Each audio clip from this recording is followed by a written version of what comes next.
Assalamualaikum warahmatullahi wabarakatuh. Waalaikumsalam warahmatullahi wabarakatuh. Perkenalkan, nama saya Septian El Syakir. Aktivitas saya betul seperti yang tadi Pak Suratno bilang. Basically saya sebenarnya bisnis sejak saya kuliah sampai sekarang. Kemudian juga saya public speaking juga sejak tahun 2010. Saya terjun di dunia training. Kemudian juga saya nulis buku, alhamdulillah pernah terbit di 2014, terbit di Gramedia. Nah, seperti itu. Nah, ini menjadi hal menarik nih. Kenapa kemudian saya memilih atau tertarik dengan Supahabu ya. Di sini saya ingin sharing terkait tentang hal itu karena memang sebelumnya tadi siang saya dihubungi oleh Pak Suratno bahwa diminta untuk sharing kenapa Pak Septian tertarik sih di Supahabu seperti itu. Nah, untuk saya pribadi sebenarnya MLM ini atau bisnis jaringan ya, bukan sesuatu yang baru, bukan sesuatu tahu dan saya sudah pernah ikut-ikutan ya karena dulu mahasiswa. Kemudian di tahun 2015 pun saya pernah di-hire di salah satu perusahaan jaringan, di salah satu perusahaan jaringan multinasional. Perusahaannya itu dari China dulu yang kemudian baru masuk Indonesia. Saya di-hire jadi trainer corporate di sana. Jadi saya cukup ini gitu atau bisnis multi level. Nah, tapi yang menjadi menarik adalah realitanya banyak kan masyarakat yang fobia terkait tentang bisnis jaringan.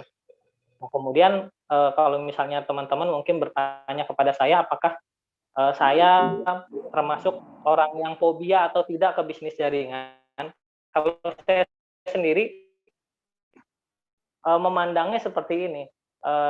Sejak dulu sampai sekarang ketika ada orang yang menawarkan bisnis jaringan, saya merasa nggak ada masalah dengan bisnis jaringan karena bisnis ketika kita mau berbisnis kita punya produk, salah satu cara pemasaran atau distribusinya itu kan banyak ya, ada lewat distribusi mungkin bahasanya konvensional seperti itu, ada distributor, agen, kemudian reseller and user gitu, kemudian juga ada juga yang memang konsepnya direct selling atau bisnis konsep bisnis jaringan. Jadi sah-sah aja ini apa namanya strategi distribusi perusahaan bagaimana mendistribusikan produk tersebut.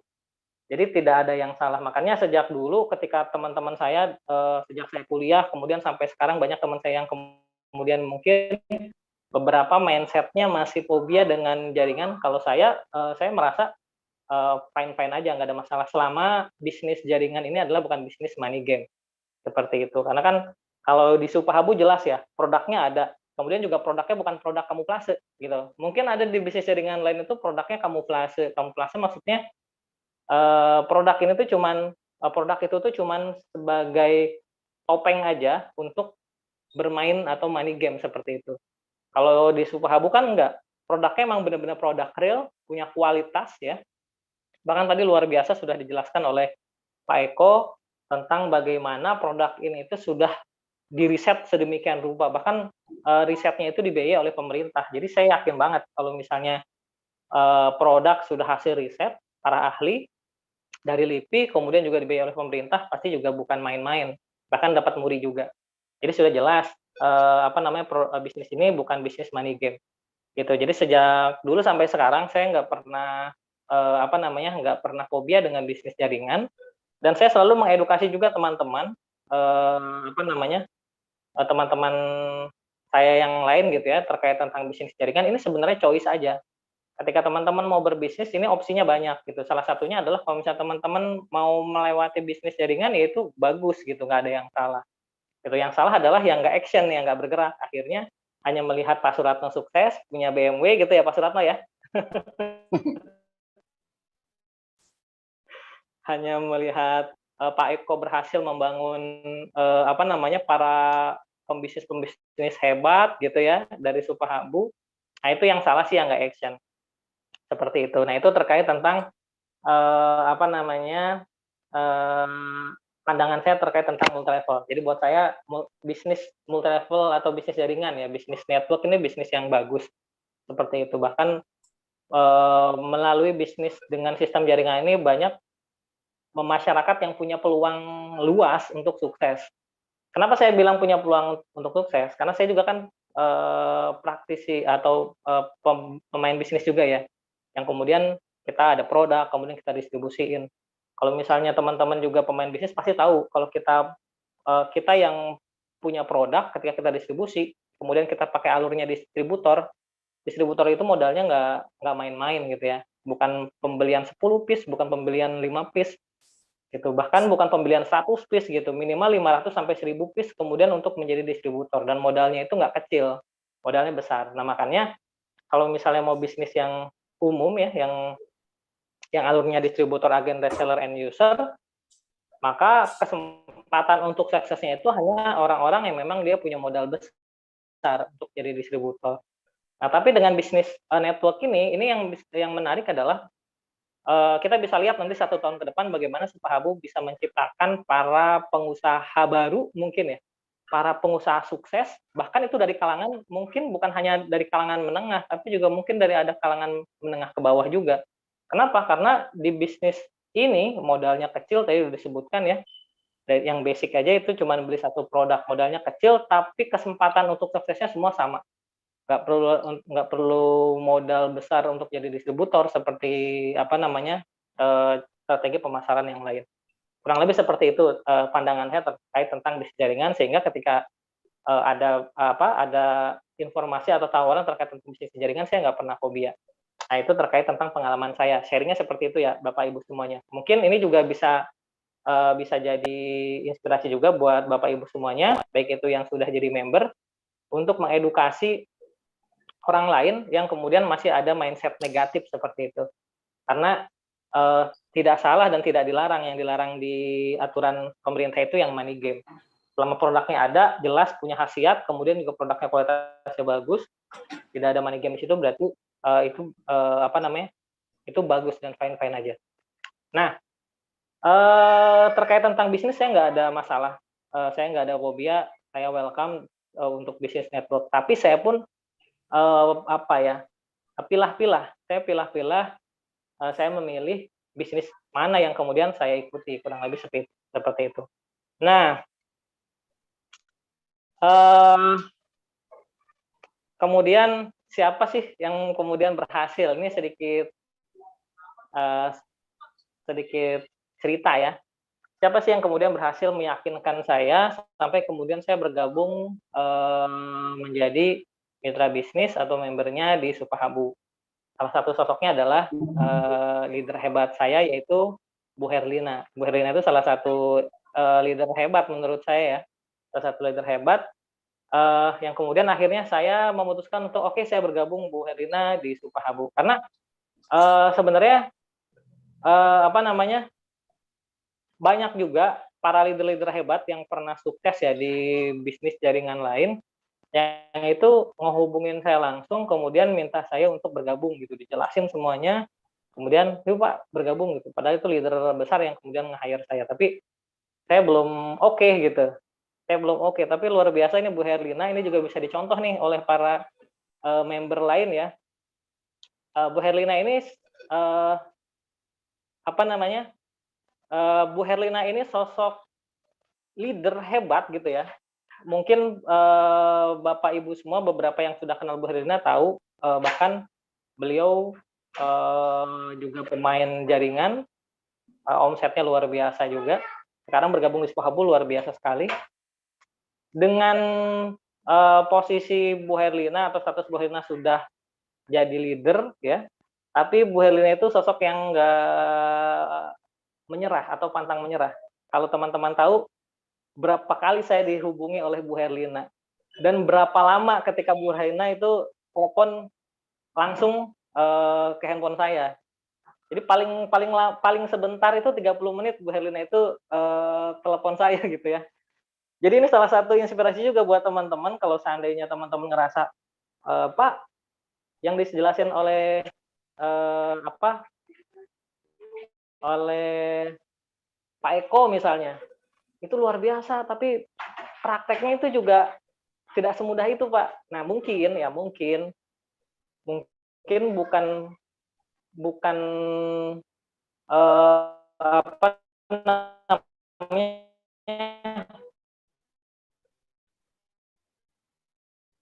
bukan caranya yang salah yang disampaikan oleh Pak Eko, tapi mungkin usaha kita yang kurang kuat. Karena ini bukti bahwa bagaimana saya yang sudah di Italia, saya tahu mereka leader hebat yang udah, tapi saya akhirnya kecantolnya itu gitu. Karena Bu Herlina itu bukan cuma sekali ngehubungin cuma via WhatsApp, tapi telepon langsung, itu kita bisa sampai 30 menit. Dan akhirnya saya memutusin, oke, saya ketemu dengan perusahaan bagus, produknya juga bagus, itu juga yang utama, kemudian juga sistemnya bagus, dan saya punya leader yang bagus, dan saya yakin saya bergabung menjadi member Superhabu. Kurang lebih seperti itu ya. Jadi buat para member, tetap semangat. Kalau misalnya baru satu kali ditolak, ya perlu kedua kalinya, ketiga kalinya, sampai kemudian mereka yakin. Kurang lebih seperti itu. Nah, dan yang menjadi menarik, Bu Herlina itu bilang gini, Bu Herlina itu bilang, kan Bu Herlina tahu, saya itu juga punya bisnis gitu ya, saya juga ngejalanin bisnis, tapi bukan bisnis network ya, saya bisnis, apa bahasanya mungkin bisnis konvensional ya, bisnis umum saya jalanin seperti itu. Bu Herlina tahu saya bisnis, tapi Bu Herlina bilang, Pak, Bapak bisa bikin mesin uang, Pak. Nah, ini yang menarik. Dan tadi juga disebutin oleh Pak Eko ya, terkait tentang mesin uang. Ya, ini yang menarik kenapa? Kan kalau misalnya kita bisa bayangkan ya, kalau seandainya kita visualisasikan bagaimana kondisi mesin uang ya, seandainya dalam hidup kita punya mesin, dalam hidup kita punya mesin uang yang itu terus keluar kapanpun kita mau, setiap hari gitu ya, kita mau itu keluar terus, kan itu enak banget ya. Bahasanya kan passive income. Nah, di situ kemudian, wah oke, menarik. Gak ada salahnya nih kalau seandainya kita bangun selama 1 tahun untuk kita membangun mesin uang. Yang kemudian di tahun-tahun berikutnya, mudah-mudahan achieve seperti yang Pak Eko jelaskan ya, kita bisa dapat sharing ya, kita dapat sharing sampai 1M 1 bulan itu luar biasa banget. Nah, seperti itu. Nah, kemudian selanjutnya ini alasan saya kenapa kemudian bergabung di Superhabu, ini ada beberapa poin yang kemudian saya mau sharingkan sih. Mudah-mudahan ini juga bisa menguatkan buat yang sudah gabung, yang belum gabung bisa menjadi tambah kuat. Kemudian juga buat yang mau meyakinkan temannya juga ini bisa menjadi bisa menjadi inspirasi juga bagaimana mengedukasinya, kurang lebih seperti itu. Kalau saya pribadi, kenapa kemudian saya bergabung menjadi member di Superhabu? Karena gini, saya megang banget prinsip bisnis ya, ada salah satu quote bisnis itu, jangan taruh seluruh telur kita di satu keranjang. Pasti semua kalau yang memang sudah terjun di bisnis pasti tahu ya, pepatah atau quote bisnis itu ya. Jadi jangan taruh semua telur kita di satu keranjang. Kenapa? Kalau kita punya 10 telur, kemudian kita taruh di satu keranjang, seandainya pecah, selesai semua ya. Dan quote ini tuh benar-benar terasa. Wah, ada yang testimoni itu, Bu Herlina the great leader. Oke, luar biasa. Nah, dan sebenarnya pepatah ini semakin menguatkan ketika masa pandemi kemarin. 2 tahun terakhir ini kan udah masuk ke tahun kedua ya, kita mengalami pandemi, dan ini sangat berdampak banget ke para pembisnis. Luar biasa, saya ngejalanin bisnis itu beberapa bisnis, dan sebagian besar bisnis saya itu nggak bisa survive. Tapi ada satu bisnis yang kemudian itu bisa survive, dan itu bisnis, dan dari sekian banyak bisnis, kemudian bisnis yang lainnya gugur, ada satu bisnis yang survive. Di satu bisnis survive itulah kemudian itu bisa mencukupi selama 2 tahun terakhir ini pandemi yang saya harus diam di rumah ya gitu ya. Saya harus diam di rumah, bahkan 6 bulan pertama itu saya nggak kemana-mana, saya benar-benar di rumah gitu, benar-benar protokol kesehatan benar-benar kami jaga, kita benar-benar nggak keluar rumah, itu kan benar-benar luar biasa menguras tabungan kita ya kalau misalnya kita nggak ada punya bisnis. Nah, pepatah itu kan benar banget. Bayangkan kalau seandainya saya punya modal, saya punya telur, saya cuma naruh di satu keranjang, kemudian bisnis itu hancur, ya udah selesai. Saya nggak bisa bayangkan seandainya ada kalau seandainya tidak ada satu bisnis saya yang survive di masa pandemi kemarin, pasti wah luar biasa banget. Pasti ekonomi atau kebutuhan keluarga saya juga nggak bisa tercukupi, kurang lebih seperti itu. Nah, itu gambaran perjalanan saya di pandemi kemarin, dan itu relevan banget dengan pepatah tadi. Jangan taruh seluruh telur kita, jangan taruh seluruh modal kita di satu keranjang. Karena kalau misalnya pecah, pecah semuanya. Maka taruh di beberapa keranjang, sehingga syukur-syukur semuanya menghasilkan gitu ya.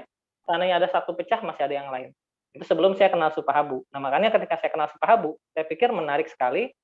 Bahkan saya dengan Bu Helena sharing, oke Bu Helena, 3 bulan, 6 bulan ke depan kita bikin yuk mesin uangnya gitu ya. Nggak usah 1 tahun, 3 bulan, 6 bulan kita push untuk kita jadiin mesin uang. Nah, ini yang menarik. Jadi saya berharap saya punya mesin uang lagi di bisnis network bersama Supahabu. Mudah-mudahan harapan saya seperti itu, karena pandemi kemarin itu benar-benar menyadarkan saya yang mungkin dulu pepatah-pepatah itu sebagian orang menganggap sepele gitu ya. Tapi pandemi itu benar-benar membuka semua mata pembisnis ya, bukan cuma saya. Bahkan ada teman saya yang dia cuma ada satu keranjang aja bisnisnya, cuma ada satu bisnisnya kolaps, ya udah selesai gitu. Dia nggak bisa ngapa-ngapain lagi. Nah itu alasan saya kemudian kenapa saya bergabung di Supahabu. Karena saya merasa saya punya modal, modal itu tidak, oke, modal itu tidak ditaruh di satu keranjang. Kemudian selanjutnya adalah bisnis jaringan itu sebenarnya bisnis yang minim resiko. Kalau misalnya teman-teman dalami ya, sebenarnya bisnis jaringan itu adalah bisnis yang minim resiko. Kenapa saya bisa bilang kayak gitu? Bisnis jaringan itu bisnis yang minim resiko, kemudian juga minim biaya, kemudian minim waktu. Karena kalau misalnya kita mau bisnis sendiri, kita harus nyiapin produk. Kita udah dapetin produk bagus, kemudian kita harus nyiapin modal, kita harus nyiapin gudang, kita harus nyiapin banyak hal, itu yang harus kita siapin, pusing. Belum lagi perizinan itu juga tadi udah disebutin di sini semua udah ada izin BPOM-nya. Kalau misalnya kita ngurusin izin BPOM aja juga luar biasa gitu ya. Rumitnya, lamanya gitu ya prosedurnya. Jadi kalau misalnya kita milih untuk, saya mendingan milih bisnis sendirilah, saya bisa bisnis herbal misalnya, bisnis dengan produksi sendiri ya silahkan aja. Cuman ya kalau misalnya kita timbang-timbang, bisnis jaringan ini adalah bisnis yang kesempatannya untuk semua orang, kemudian juga minim modal, minim resiko, dan minim waktu. Karena ketika teman-teman gabung itu udah tinggal jalanin aja gitu. Kita modal basic satu produk, kita udah punya produknya, kita bisa jalanin bisnisnya, kemudian kita udah nggak usah lagi mikirin gudangnya, kita nggak usah mikirin lagi gaji karyawannya, dan semuanya kita nggak usah pikirin. Terus tinggal mikirin bonusnya ngalir ke rekening kita. Kurang lebih kayak gitu ya Pak Suratno ya. Kayak gitu. Nah, Iya, Pak. jadi itu alasan kedua kenapa kemudian saya bisnis di Supahabu. Seperti itu. Karena bisnis jaringan itu adalah bisnis yang minim resiko, minim modal, minim waktu, kita tinggal jalanin. Sistemnya juga di sini udah sistem digital. Dulu saya ingat banget di 2015 ketika saya jadi corporate trainer di salah satu perusahaan network juga, ya kita acara sharing opportunity bisnis itu ya offline gitu, harus ke kantor atau kita yang datang. Kalau sekarang udah disiapin Zoom setiap hari lagi, dan yang tampil leader-leadernya langsung lagi. Kalau dulu kalau misalnya mau ngajak leader turun gunung lah gitu ya untuk presentasi di jaringan kita, ya itu susahnya luar biasa, ngatur waktunya gitu kan dan lain sebagainya. Kalau sekarang tiap hari setiap jam 8 malam, bahkan kalau nggak salah weekend juga masih tetap ada ya Pak Suratno ya. Ada 7 hari dalam 1 minggu, Pak. Jadi ini benar-benar ada ya. Jadi ini benar luar biasa, 7 hari dalam 1 minggu. Jadi ini benar-benar udah support luar biasa sih. Jadi lebih mudah website. Jadi itu kalau misalnya kita modalin sendiri, karena saya tahu banget bagaimana pembuatan aset digital itu juga investasinya mahal dan juga rumit. Kita gabung di sini udah komplit semuanya. Nah itu alasan kedua saya kenapa kemudian saya milih bisnis di Supahabu. Nah kemudian ada 2 hal lagi dalam bisnis itu gini. Ketika bisnis itu kan peluang bisnis itu banyak ya. Tapi kita juga nggak boleh asal pilih bisnis. kalau saya pribadi sih ada dua hal penting yang kemudian saya lihat bisnis ini bisnis bagus atau enggak ke depannya. Yang pertama adalah dia punya add value. Jadi ketika kita mau join bisnis nih, udah presentasi nih orang, udah bawa produknya, nah kita juga perhatikan nih bisnis ini kira-kira prospeknya gimana gitu. Jangan cuman modal kecil tapi kemudian susah dijual gitu ya. Tapi gimana produk ini prospeknya ke customer atau ke end user. Makanya saya lihat pertama adalah yang saya lihat ketika saya bergabung di bisnis atau ngejalan bisnis, pertama saya lihat produk ini add value-nya apa, punya add value atau enggak gitu dengan kompetitor lain. Nah kalau misalnya kita lihat, kita juga udah dapat penjelasan langsung itu panjang lebar tentang Supahabu, produk-produk Supahabu, yaitu udah jelas add value-nya itu udah banyak banget. Bahkan di satu produk itu bukan cuma satu komposisi unggulan aja, tapi masih ada komposisi-komposisi lain yang itu menunjang kualitas Supahabu itu menjadi tambah dahsyat, kurang lebih seperti itu. Ya, tadi udah jelaskan. Pertama, tentang add value, saya lihat Supahabu Supahabu udah udah menang, gitu ya. Kita punya add value dan kita bisa jual ke end user. Nah, kemudian yang kedua, kalau misalnya udah punya add value, nah selanjutnya adalah bisnis yang survive itu kan adalah bisnis yang dia follow, kalau misalnya kita bahasanya itu follow your customer. Jadi ketika kita mau bisnis itu, kita harus riset nih. Dan konsep kita adalah follow your customer. Kita nggak bisa semau kita. Walaupun menurut kita produk kita bagus, tapi kalau misalnya customer saat ini nggak membutuhkan itu, ya nggak akan laku gitu. Dan konsep itu terbukti ketika pandemi gitu ya. Sekarang produk-produk yang menurut para owners bagus, tapi kalau misalnya saat pandemi nggak dibutuhin sama customer, ya nggak akan laku gitu. Maka pada saat pandemi kemarin itu kan yang paling laku apa? Masker, hand sanitizer. Itu gambaran sederhana bahwa ketika kita follow your customer konsepnya, kita mengikuti kebutuhan customer, ketika kita nyiapin produk yang customer mau, maka itu bakal laku keras. Kurang lebih seperti itu. Nah, ketika ada produk yang udah bagus, saya lihat dulu nih, ini kalau misalnya saya ngelihat sudut pandang follow your customer, kira-kira customer saat ini butuh nggak produk bagus ini? Kalau misalnya kita lihat dari produk Supahabu ya, itu adalah produk-produk yang memang dibutuhkan oleh customer saat ini. Jadi kalau misalnya kita bahasa follow your customer memang sedang membutuhkan itu. Jadi Supahabu mengikuti kebutuhan customer. Kalau misalnya kita udah ngikutin kebutuhan customer, maka selanjutnya ya tinggal temuin ke customer produknya ini, insya Allah itu closing atau misalnya dibeli oleh customer. Seperti itu. Kalau misalnya kita bahas contohnya terkait tentang tadi mempercepat distribusi suplemen, kemudian juga meningkatkan imunitas. Saat ini kan pandemi ya, pandemi ini juga belum berakhir sebenarnya. Bahkan masih ada yang bilang katanya akan ada gelombang selanjutnya, gelombang ketiga kalau nggak salah itu di akhir tahun atau mungkin di Februari kalau nggak salah, kurang lebih seperti itu. Nah ini juga kan masih waspada dan produk ini produk yang masih dibutuhkan oleh customer, oleh masyarakat Indonesia gitu. Mereka juga masih was-was, mereka juga masih wanti-wanti, oleh karenanya kita masih melihat dimanapun orang masih pakai masker gitu ya. Sekarang bukan hanya sekedar aturan sih sebenarnya, lebih ke udah menjadi habit untuk menjaga kesehatan gitu. Nah kemudian apalagi yang MX ya, yang MX itu juga katanya luar biasa banget. Saya baru pesan, insya Allah besok dikirim yang MX, kita akan coba. Itu juga kan kebutuhan yang yang mungkin yang bapak-bapak tersenyum ya, itu juga salah satu follow your customer ya, gitu. Nah ini juga luar biasa, herbal, nggak ada khasiat yang berbahaya.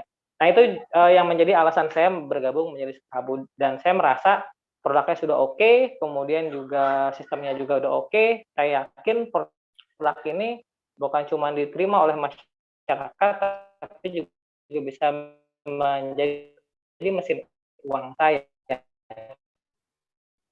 Tinggal kita investasikan waktu aja, 3 bulan, 6 bulan, itu tergantung misalnya totalitas di bisnis ini. Mungkin seperti itu, Pak. Baik, terima kasih Pak Septian. Penjelasannya luar biasa. Sebetulnya beliau adalah seorang trainer yang hebat, tapi alhamdulillah walaupun kami menghubunginya tadi karena memang kami tahu beliau juga sangat sibuk, Tapi ternyata beliau berkenan untuk memberikan satu sharing bagaimana konsep bisnis yang sebenarnya. Karena saya tahu Bapak Ibu jujur aja, terima kasih Pak Septian. Jujur aja Ya, modal sama-sama. modal Supabu ini terlalu kecil Bapak Ibu, ya terlalu kecil. Jika kita compare dengan, let's say di luar sana memang banyak network ya, tapi saya lihat modalnya tidak mudah, modalnya tidak kecil. Tetapi di Supahabu kita punya peluang yang sama untuk mempunyai income yang besar di compare dengan bisnis-bisnis network yang lain. Dan Bapak Ibu, ini adalah produk anak bangsa yang kami tahu persis bahwa produk ini disupport oleh pemerintah dalam hal riset and development-nya. Saya percaya bahwa tidak mungkin Supahabu dengan PT Nukleus Pharma yang sudah terkenal, beliau akan mengorbankan bisnisnya yang sudah investasi ratusan miliar hanya untuk bermain-main di Supahabu. Tentunya kita sebagai partner bisnis di Supahabu ini menjadi satu peluang besar. Saya sering katakan bahwa kalau kita tidak serius, pasti nanti di dalam Zoom ini ada sekitar 80 orang, pasti ada orang-orang hebat yang akan lahir mungkin 6 bulan ke depan atau 1 tahun ke depan. Yang betul yang dikatakan oleh Pak Septian tadi, mungkin dari kelas-kelas biasa. Tergantung bagaimana kita ikhtiar, tergantung bagaimana kita melihat seperti apa bisnis ini. Kalau bisnis Supahabu kita anggap ini bisnis receh, saya berani pastikan bahwa income Bapak Ibu akan receh juga. Tetapi kalau melihat ada satu bisnis besar, Allah akan turunkan rezeki yang besar. Karena Tuhan mengikut bagaimana prasangka hambanya. Maka dari itu Bapak Ibu, saya minta lakukan bisnis ini dengan sebaik mungkin. Karena bisa jadi yang ikut Zoom kali ini atau yang ikut pada malam hari ini, mereka lah yang diangkat derajatnya oleh Allah, yang akan disukseskan lebih cepat daripada yang lain. Karena kita tidak pernah tahu bahwa rezeki bahkan besok yang terjadi pun kita tidak pernah tahu. Kita yang ada hanya berusaha maksimal dan kita berharap sama Allah, mudah-mudahan Allah membukakan rezeki yang besar buat kawan-kawan bersama Supahabu. Itulah yang mungkin kalau kami boleh simpulkan dari apa yang disampaikan oleh Pak Septian tadi. Bapak Ibu, saya lihat ada beberapa chat ya. Salah satunya chat dari Pak Mulyono ya, dari Pak Mulyono. Sebetulnya ini adalah acara apa? Ini adalah bisnis, memang perkenalan bisnis. Tapi kenapa kita menghadirkan sosok pengusaha atau mungkin orang-orang hebat di luar? Karena kami ingin menginspirasi teman-teman, ingin memberikan satu inspirasi bahwa bukan hanya kelas-kelas biasa saja yang bergabung di Supahabu, tetapi banyak juga orang-orang hebat yang mereka menjadi partner bisnis dari Supahabu. Maka dari itu Bapak Ibu, kalau Bapak Ibu punya rekan atau saudara atau punya network yang sudah bersama Supahabu, tolong kirimkan kepada kami, kirimkan kepada Pak Eko, biar kami bisa meminta tolong untuk berbagi ilmunya. Karena saya yakin dengan ilmu yang dibagi, sebetulnya beliau membagikan satu rahasia kesuksesan, dan saya yakin Allah akan bagikan satu kebaikan buat dirinya. Maka saya berterima kasih kepada teman-teman yang sudah memberikan satu sharing. Karena sharing Bapak Ibu akan memberikan satu makna yang besar buat kawan-kawan untuk mengarungi satu bisnis yang besar di Supahabu.